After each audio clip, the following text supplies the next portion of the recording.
Hello, আসসালামু আলাইকুম guys. একা একা চলে যাচ্ছি বাজারে, শ্বশুরবাড়ির বাজার করার জন্য। কারণ বাসায় কোনো পুরুষ মানুষ নেই। আর বাসায় যদি পুরুষ মানুষ না থাকে তাহলে তো কি পরিমাণ প্রবলেম হয় সেটা তো আপনারা ভালো করেই জানেন।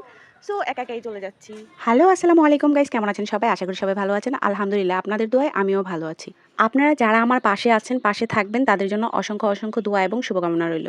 এই ফেসবুক প্ল্যাটফর্মে কাজ করতে এসে আমি একটা জিনিস শিখে গেছি, এখানে পুরোটাই ধৈর্যের পরীক্ষা।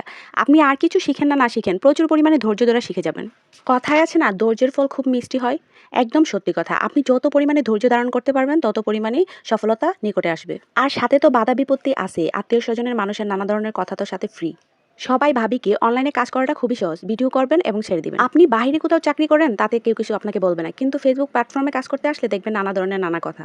চাকরি করলে অন্যদের কথা শুনতে হয়, টাইম টু টাইম মেনটেন করে চলতে হয়, নানা ধরনের প্রশ্নের সম্মুখীন হতে হয়, নানা ধরনের সমস্যা বিপত্তি সব সামনে এসে পড়ে। আর ফেসবুক প্ল্যাটফর্মে কাজ করলে অন্তত পক্ষে নিজের টাইম মেনটেন করে চলতে হয় না, যে কোনো সময় ভিডিও করতে যায়, যে কোনো সময় ছাড়া যায়, নিজের স্বাধীনতাটা বজায় থাকে। যাই হোক, আপনাদের সাথে নানা বকবক করতে করতে আমি আমার গন্তব্যস্থানে চলে আসলাম। কয়েকদিন যাবৎ বাসায় বসে থাকতে থাকতে প্রচুর পরিমাণে বোর হয়ে গেলাম। আবার বাসায় খাবারের সব কিছুই পুরো ফুরিয়ে গেছে। তাই আমার শাশুড়ি আম্মা বলল যে তুই গিয়ে বাজার থেকে নিয়ে আয়। যেই কথা সেই কাজ, আমিও চলে আসলাম দোকানে, সব কিছু কিনে নিলাম। যাই কিনি বা না কিনে, আইসক্রিম তো মাস্ট বি কিনতেই হবে।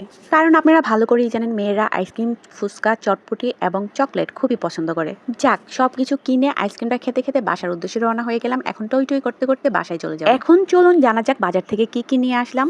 নিয়ে আসলাম চানাচুর, বিস্কিট, দুধের প্যাকেট, চকলেট এবং কফি। আশা করি আপনারা সবাই আমার পুরোটা ভিডিও দেখবেন এবং সবসময় পাশে থাকবেন।